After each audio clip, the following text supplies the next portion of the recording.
पिता तो नहीं हूँ, मैं एक विद्यालय का प्रबंधक हूँ। हमें थोड़े समय भैया बाहर खाने को थोड़ा सा कृपया प्लीज अंदर आ जाओ, बार बार मौका नहीं मिलेगा, मैं आगे गया। ये सब शांत है यार, अरे बाहर से आए हुए हैं ये मेरा और अपने विचार दे रहे हैं। मास्टर जी आप बीच में शांत रहे ना। निषाद पार्टी का जिला उपाध्यक्ष आपके वर्तमान सरपंच ज्ञानदीप का भांजा। तो साथियों, जैसे संचालक महोदय जी ने बताया, तो नेता तो समाज में हर कोई होता है, जानते नेता होता है। अभी नेता को नेता की फुल फॉर्म भी नहीं पता है। लीडर का विधिमत सोसाइटी, समाज की ऊंच को उठाने वाला ही नेता कहा जाता है। साथियों, ये गौरा के साथ संकल्प बनाया है तो इसकी सोच को बहुत ऊंचा उठा रहे हैं।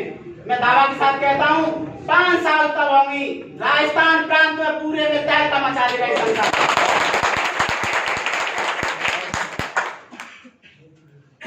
सबसे पहले मैं गौर राजा निषाद के चरणों में श्रद्धासुमन अर्पित करते हुए और माननीय निर्मल एंडी शोषित हमारा दल निषाद पार्टी के राष्ट्रीय अध्यक्ष डॉक्टर संजय कुमार निषाद को तहे दिल से श्रद्धासुमन अर्पित करते हुए इसी क्रम में अपने राजनीतिक गुरु माननीय कोमल सिंह निषाद पार्टी के जिला अध्यक्ष मैं अपना गुरु मानता हूँ।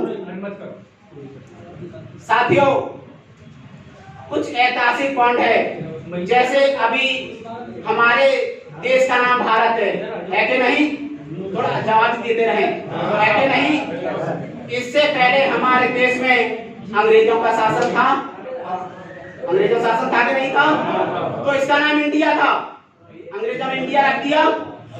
इससे पहले मुगलों का शासन था तो हिंदुस्तान रख दिया। मुगलों का शासन था, हिंदुस्तान रख दिया। और इससे पहले ठाकुरों का शासन था, आर्य से आए थे, उन्होंने आर्यवर्ता रख दिया। और उसी से पहले हमारे देश में शकहुड़ आए थे, उन्होंने जम्बूद्वीप रख दिया। साथियों, मैं आपको यह बात कराना चाहता हूँ, इससे पहले हमारे देश का नाम क्या था? होगा कुछ न कुछ नाम तो जरूर होगा, जरूर होगा इससे कुछ न कुछ। साथियों, मैं नहीं बता रहा हूँ, फैजाबाद यूनिवर्सिटी में एक बीए द्वितीय वर्ष की एक वैदिक ब्राह्मणी धर्म किताब है, वो पढ़ाई जाती है। अब अंदाजा करो, यूनिवर्सिटी में जो किताब पढ़ाई जाती है विशेष ज्ञान की किताब होती है कि नहीं होती है? ग्रेजुएशन करने के बाद ही आईपीएस की तैयारी करते हैं। बीए की द्वितीय वर्ष की पाठवर्ग की पढ़ाई पढ़ाई जाती है, उसमें वैदिक ब्राह्मणी धर्म की किताब है। पेज नंबर 11 पे लिखा हुआ है, निगेटिव शब्द इस भारत में संस्था का आगमन हुआ तो इस देश का नाम निषाद देश था। वैदिक एवं ब्राह्मणी धर्म में पेज नंबर 10-11 में पूरा एस्टिमेटर लिखा हुआ है, आज ही पढ़ाया जा रहा है। उस पर लिखा हुआ है, जिस भारत वर्ष में आगमन हुआ तो सबसे पहले निषाद देश था इसका। तो साथियों, मैं थोड़ा सा ऐतिहासिक पॉइंट बताऊंगा, यानी हमारी जातियों का विभाजन कैसे हुआ। निषाद मल्ला केवट तुराह गौड़ रेखवार जे विभाजन हुआ तो कैसे हुआ? यानी हमारे देश में अंग्रेजों का शासन था, भारत की दशा बहुत ही नीच होने के कारण बहुत यातनाएं देते थे। तो साथियों, अंग्रेजों ने अपना एक षड्यंत्र बनाया। 1857 की क्रांति है ये, जब अंग्रेज भारत से सोना चांदी की संपदा लूटकर बिठूर घाट से कलकत्ता के लिए जा रहे थे। कानपुर के पास हम बिठूर घाट है, वहां से कलकत्ता के लिए जा रहे थे। समाधान निषाद लोचन निषादी की अगुवाई में हजारों नाव चलाई जाती थी कानपुर के घाट पे। साथियों, भी जाकर देख लीजिए, वहां सतीचरा घाट स्थित है। तो वहां हजारों की संख्या में नावें चलाई जाती थी। अंग्रेजों ने कहा, अरे भाई निषाद, आप अपनी नाव के द्वारा हमें अपनी फौज सहित कलकत्ता जाना है। नावों के मालिक समाधान निसार लोचन निसार थे। तो साथियों उनकी अगुवाई में नाव चलाया जाता था। सावन का महीना था, थोड़ा सा और टाइम का महीना था। उन्हें सामान रख के नाव में हजारों की संख्या में नाव में यानी यात्री बैठे थे। कौन? अंग्रेज शासन के लोग, अंग्रेजी फौज। तो साथियों जैसे ही बिठूर घाट से कलकत्ता के लिए नाव रवाना हुई तो थोड़े से 33 किलोमीटर की दूरी पे आपके गौराज निषाद का किला था। वही थोड़ा रात्रि का समय हो गया। नाविकों ने कहा कि देखो भाई टाइम अधिक हो गया है, चलो अपना खाना पीना बना लीजिए। वहां जाके जितने भी फौज थी अंग्रेज शासन की वहां रुक गई और निषाद समाज के लोग अपना पानी खाना बनाने के लिए पानी लेने गए थे। उन्होंने एक बुढ़िया माई से पूछा कि बुढ़िया माई आप ये बताइए ये टीला किसका है? आप टीले पे क्यों रुक रही हो? बुढ़िया माई ने जवाब दिया, ए हरामजादे तुझे नहीं पता, तू अंग्रेजों की गुलामी कर रहा है। अभी तूने अपने समाज को नहीं पहचाना है, तुझे अंग्रेज दाना पानी खिला रहे हैं। तू जिस दिन अपनी विरासत को समझ जाएगा उसी दिन तू पहचान जाएगा। तेरे पूर्वजों को इन्होंने अनेक यातनाएं देके तुम्हारे राजपाट को छीन लिया है। उसी दिन से समाधान निषाद लोचन निषाद ने अपने उसी दिन से कसम ठाना कि नहीं अब हमें एक योजना बनानी पड़ेगी। उसी दिन से नाव को कहा अंग्रेजी शासन के सिपाहियों से, साहब थोड़ा गंगा में पानी कम है, नाव का बहाव कम चल रहा है, नाव नहीं चल पा रही है। भादों के महीने में जैसा ही पानी आएगा हम नाव को ले चलेंगे और कलकत्ता पहुंचा देंगे।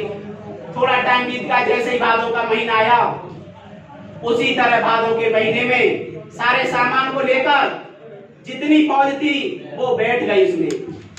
उन्होंने योजना बनाई, समाधान निषाद लोचन निषाद ने योजना बनाई थी कि साथियों जैसे ही हम नाव लेके चलेंगे, जैसे ही हम नाव लेके चलेंगे तो कानपुर के पास में बहुत ही ज्यादा पानी है जिसकी अभी यात्रा कोई था नहीं ले पाया है उस जगह पर। उसी में अब मैं अपनी पगार को घुमाऊंगा, आप अपनी कुल्हाड़ी से कुल्हाड़ी रखेंगे, उससे अपनी नाव को फाड़ देंगे, जिससे पानी भर जाएगा, अंग्रेज डूब जाएंगे। साथियों जब वो अपनी नाव में बैठा के चले थे तो जैसे ही समाधान निषाद ने अपनी पगा उतार के घुमाया था तो सभी नाविकों ने अपनी नाव को कुल्हाड़ी से तोड़ दिया, सब पानी भर गया, नाव डूब गई। सारे अंग्रेज लोग डूबकर मर गए, उसमें केवल 2 व्यक्ति बचे थे। तो कर्नल बचा था, एक पुलिस कर्मचारी। उन्होंने रानी विक्टोरिया से कहा, लंदन के लिए पत्र भेजा कि रानी यहाँ के लोग अपनी विरासत को पहचान रहे हैं, अब हमें कुछ क्या करना चाहिए? रानी ने आदेश दिया, देखो आपको निषाद लोगों को बहुत ही ज्यादा यातनाएं देना चाहिए।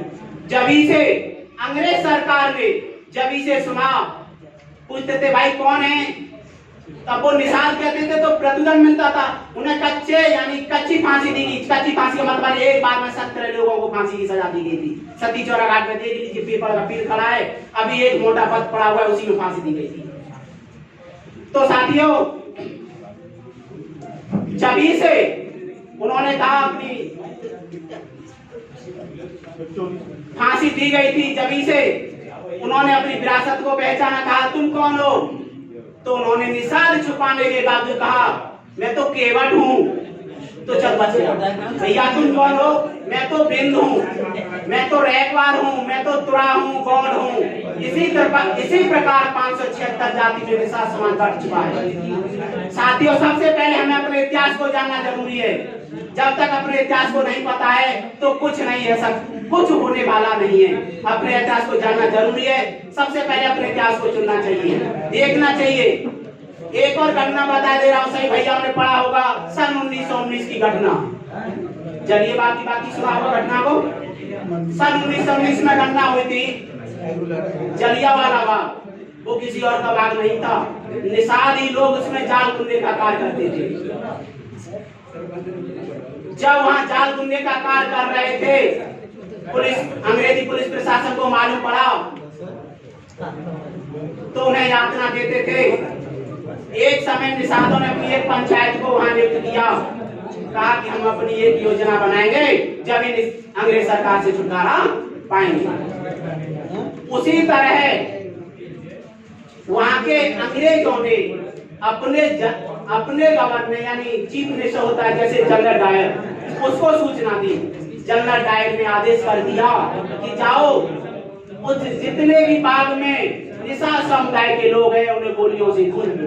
साथियों उसमें 13,000 कुछ काउंटिंग की, उसमें निषाद थे, उसमें 13,000 से ज्यादा निषाद थे। सभी बिरादरी भाइयों को वहां भूज दिया था। हरामियों का पेट नहीं भरा, अंधाधुंध गोलियां बरसाई। तो एक 11 साल के उम्र का एक बालक जिसका नाम था ऊधम सिंह निषाद, वो अपने बाबा के लिए पानी लेने गया था। उस बाबा ने कहा बेटा तुम जाओ थोड़ा गांव से पानी ले आओ। तो साथियों पानी लेने गया था। अब वो पानी लेके गांव से उठा, जैसे उस नाली बह रही थी खून की, उसने देखा पता नहीं बाग में क्या हो गया। दौड़कर पानी को वहीं छोड़ के वो दौड़ा, बाबा से कहा हे बाबा क्या हुआ। बाबा ने कहा बेटा भाग जाना है तो भाग जाओ, अगर तुम्हें भी देख लिया तो जनरल डायर तुम्हें भी मरवा देगा। तो साथियों उस 11 साल की उम्र के बच्चे ने अपने मन में ठान रखा था मैं हिंदुस्तानी हूँ, निषाद जाति से हूँ, अगर मैं जनरल डायर को मार के ही अपना पूरा करूंगा।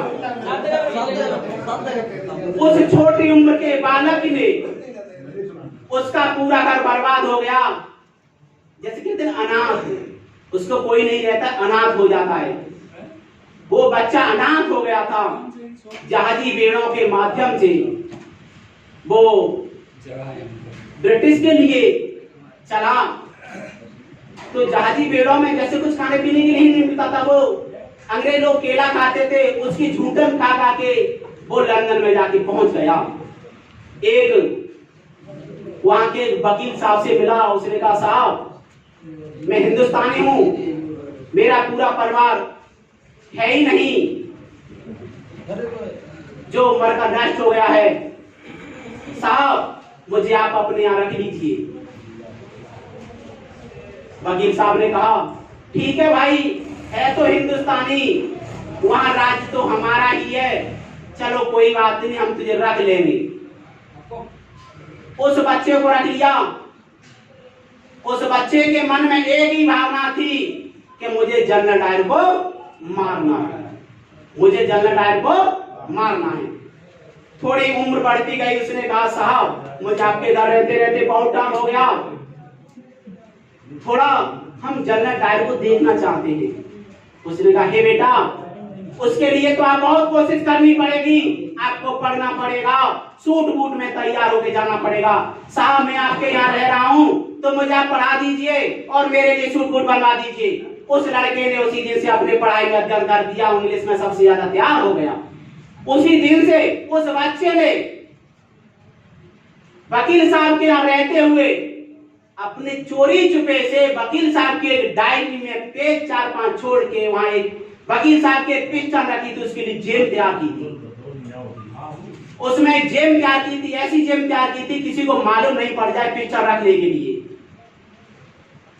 उसने तैयार कर ली थी। जब जनरल डायर की मीटिंग का आदेश निर्धारित हो गया, उसने कहा देखो भाई बेटा मीटिंग का निर्देश निर्धारित हो गया है, आप तैयार हो जाइए। हाँ साहब चलेंगे, हमें चलने की कोई बात नहीं, हम जनरल डायर को देख लेंगे, हिंदुस्तान से मैं आया हूँ। क्या ठीक है। जब उस डायरी को अपनी कांख में लगा के सूट बूट में तैयार हो गए, चल देते हैं वकील साहब और ऊधम सिंह निषाद। तो साथियों जैसे मीटिंग होती है राजा महाराजाओं की, जैसे पार्लियामेंट होता है, उस पार्लियामेंट में अपनी डायरी को रखकर वे दोनों व्यक्ति चले गए। उसने उस वकील साहब को भी नहीं बताया था। जैसे ही उसने कहा साहब अब हमें ऐसी जगह पे बैठना चाहिए, मैं पूर्ण रूप से अपनी निगाह के द्वारा उस जनरल डायर को देख लूं। तो साथ ही उस बच्चे ने आगे की बेंच से फर्स्ट गेट पर ही अपने प्रथम नंबर की सीढ़ी को ही कवर कर लिया। जैसे ही आदेश हुआ, सावधान हो जाइए, जनरल डायर पधारने वाले हैं। वो लड़का अपने मन में सतर्क हो गया।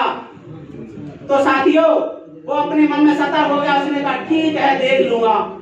जैसे ही जनरल डायर उसके सामने आए, अपनी पिस्टल को निकाल के 5 गोलियों से दाग दिया। साइड में कहता हूँ साथियों, हमें अपने इतिहास की पता नहीं है, हमारा इतिहास बहुत जोरदार है। साथियों, अगर कोई काशी का होता तो जगह जगह उधम सिंह निषाद की प्रतिमा लग जाती। सरकारें जैसे हमारी यूपी में सपा बसपा कांग्रेस सारी सरकारें आती जाती हैं, आपके राजस्थान में तो 2 ही सरकारें, बीजेपी और कांग्रेस। किसी ने ये नहीं सोचा है कि अंदाजा करो उस भारतवासी के वहां जाके जनरल डायर को मारा है, क्या हमें प्रतिमा लगाने का अधिकार है कि नहीं? उन्होंने प्रतिमा नहीं लगाई थी। वहां से एक संदेश भेजा था। उसी दरमियान में पंडित जवाहरलाल नेहरू और महात्मा गांधी नेता थे, बहुत बड़े लीडर थे। वहां से संदेश आया था, अरे भाई, आपका हिंदुस्तानी एक लड़का है, वो अपना नाम उधम सिंह निषाद बताता है, कहो तो हम हिंदुस्तान भिजवा दें, नहीं तो हम इसी को या फांसी दे दें। पंडित जवाहरलाल नेहरू ने अपने शब्दों में लिखकर कहा था कि भाई, ऐसे आतंकवादी को वही फांसी दे दीजिए, हिंदुस्तान लाने की कोई आवश्यकता नहीं है। तो साथियों, उसको वही फांसी की सजा दी गई। इसका परिणाम अब अंदाज़ हमें भोगना पड़ रहा है। अगर हम विरासत में पहले ही होते तो हमें अपने अधिकारों का मालूम पड़ जाता। तो मैं दावा के साथ कहता हूं, अगर अपने संगठन को मजबूत बनाना है तो एकजुट होकर, मैं 5 साल का दावा करके बैंक के माध्यम से कहता हूं, आपके पूरे प्रदेश में जिस व्यक्ति ने, कहते हैं कि सोच बनी संगठन बना, सोच बनी जागृत बनी संगठन बना, संगठन बना तो सत्ता तो मुफ्त में आएगी, कोई मायने नहीं। मैं अपनी वाणी को यहीं विराम देता हूं। जय निषाद राज, जय निषाद राज।